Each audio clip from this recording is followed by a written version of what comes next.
right, if I were a lawyer and I wanted to, what, hire you, is that the word? Or retain you, I think is the word? Sure. As an expert witness.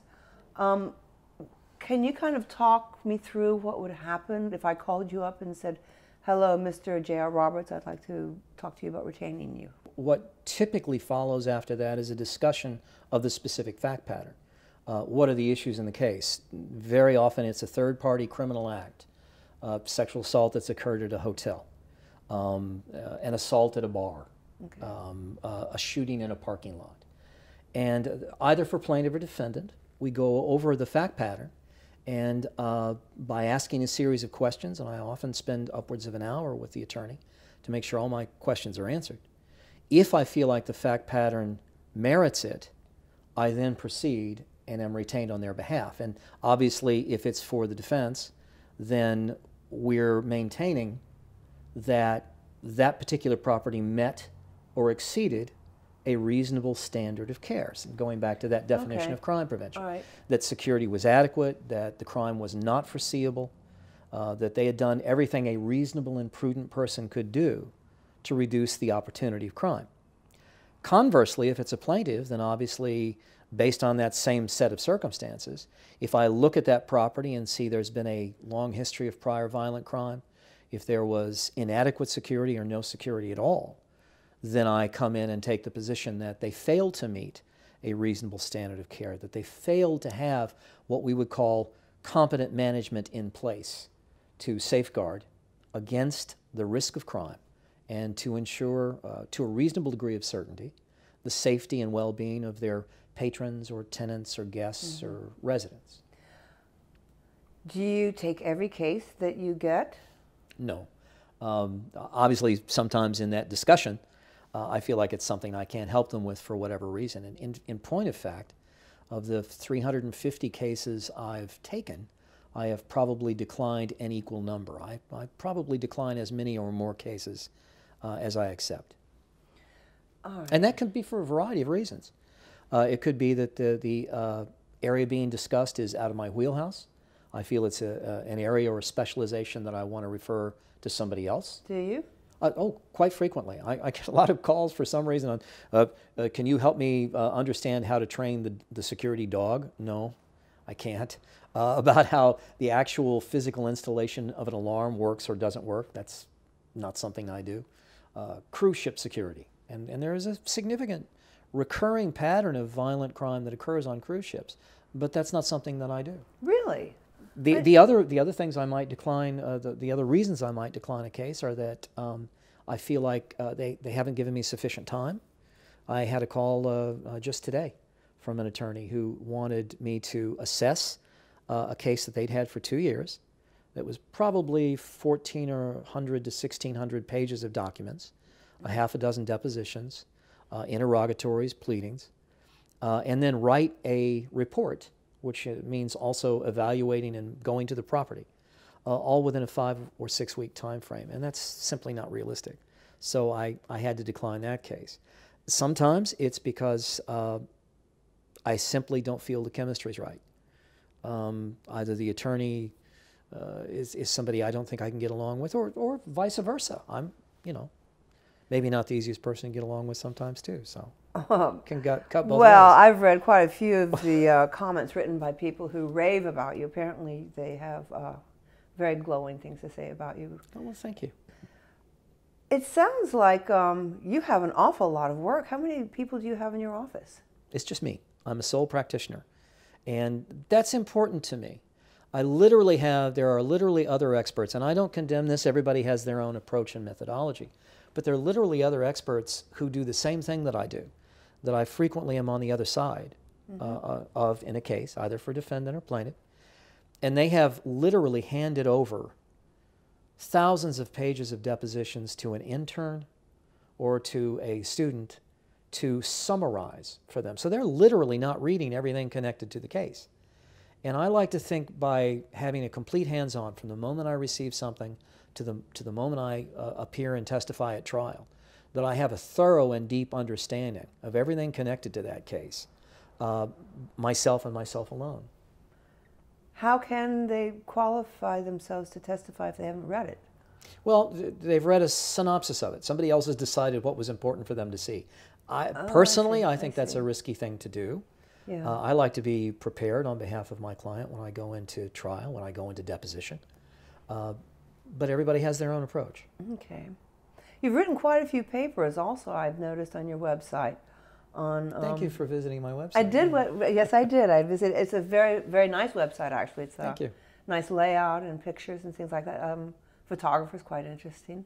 Thank you. I can't pretend to have understood everything that was in it. There were a lot of acronyms in it that I had no idea what they meant. Like the only one. Well, I don't know. What are those probably acronyms? True. Yeah. That's probably true. Like any industry, I think there's a tendency to use things like CPTED for crime prevention through environmental design.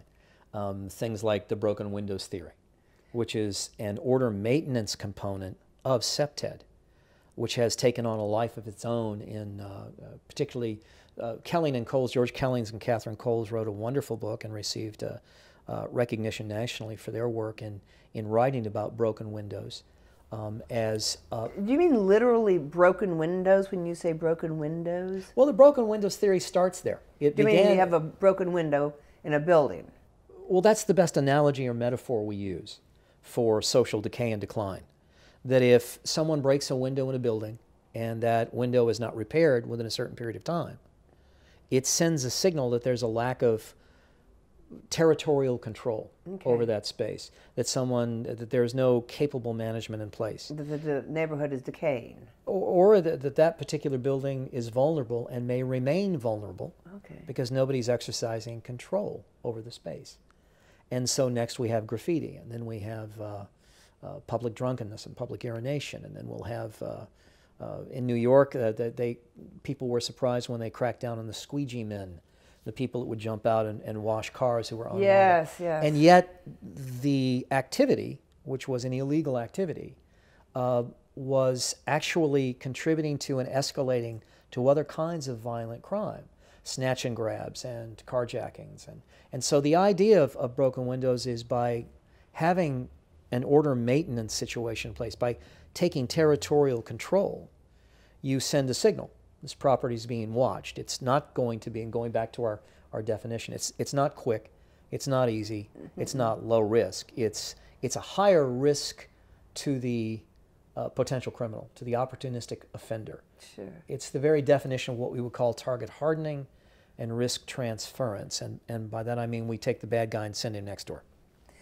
So if an attorney retains you, does he know all this stuff also, all these things about broken windows, or is that what you bring to the table is your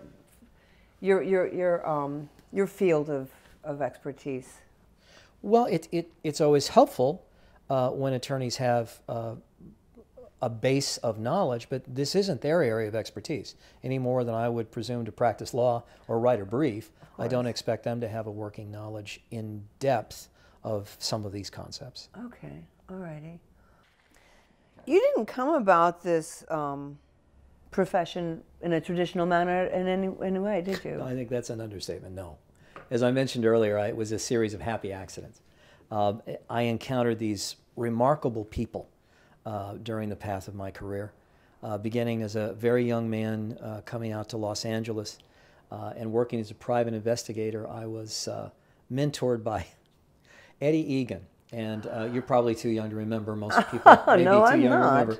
Eddie Egan was the actual Popeye Doyle in The French Connection. As a matter of fact, he's in the movie, The French Connection, and later became a technical advisor to movies. And I think he was so amused at this 20-something-year-old from the Midwest that when I arrived out in L.A., who was so naive, that he took me under his wing and helped me as an investigator. And it was such a great education, a non-traditional education. Nobody could read a street, nobody could read a suspect better than Eddie. And yet going from that, I was able to then encounter a series of remarkable people from different disciplines. I studied under Dr. Roger Depew, who heads up the Behavioral Analysis Unit at the Federal Bureau of Investigation, the so-called Profiler Unit, which I think most of us roll our eyes at, but the Behavioral Analysis Unit. And then I was mentored for about 25 years, a very dear friend of mine until he passed away, by Timothy D. Crow. And Tim was the author of Crime Prevention Through Environmental Design, the book, and was also director of the National Crime Prevention Institute at the University of Louisville. And that's CPTED. CPTED, okay. And also NCPI, which is where I gained a lot of my credentials. I've received, obviously, certifications in my field from the National Crime Prevention Institute in Louisville, from the International Society of Crime Prevention Practitioners, all of which required extensive training, hundreds of hours, and successful passage of examinations under proctored conditions. Also through the Florida Crime Prevention Training Institute. And I have been active for the last decade or so with the Center for Problem-Oriented Policing, where I've also lectured, which is based out of the University of Wisconsin School of Law. And it's through that organization that I've also met such luminaries as Mike Scott, who has his JD from Harvard as a former police chief, and who embodies many of the concepts of crime prevention, who's director of the Center for Problem-Oriented Policing, of Dr. John Eck, a prominent criminologist who also holds a doctorate in economics and teaches at the University of Ohio in Cincinnati. So I've just been very fortunate. You're right, it was a non-traditional path, very different. So it's given me a meld, the ability to move from discipline to discipline, not just investigative, not just law enforcement, not just security, not just crime prevention, but an amalgam of all these things and more. And you find yourself focusing more and more on what particular aspect now? The two dynamics, consulting with people on how to reduce risk specific to their environment through crime prevention methodologies and strategies, and then providing forensic work as an expert witness to attorneys across the country. That's excellent. Wow. Very impressive credentials, too. It's been different.